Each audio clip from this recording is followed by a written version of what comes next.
আসসালামু আলাইকুম। আমি আফরিন আক্তার মিম নারায়ণগঞ্জ থেকে এসেছি।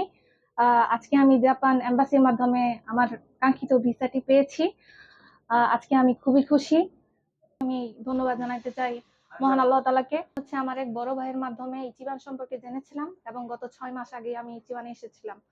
আমি হচ্ছে অন্য এক এজেন্সি থেকে ভাষা শিখেছিলাম। কিন্তু তারপরেও ইচিবানের সবার ব্যবহার ছিল এত ভালো। তারা অনেক দায়িত্ব নিয়ে আমার কাজগুলো করে দিয়েছে। এজন্য আজকে আমি আমার ভিসাটি পেয়েছি। আমি জাপানের ইয়োকোহামা সিটিতে যাব।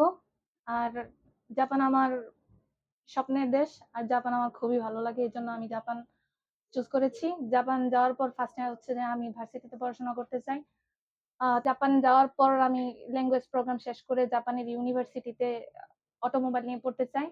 এবং যারা ভবিষ্যতে জাপান আসতে চান তাদের জন্য বলতে চাচ্ছি যে এজন্য অবশ্যই আপনারা ভালো করে পড়াশোনা করবেন। আর হচ্ছে ভালো একটা এজেন্সি চুজ করবেন। আমার জন্য সবাই দোয়া করবেন। আসসালামু আলাইকুম।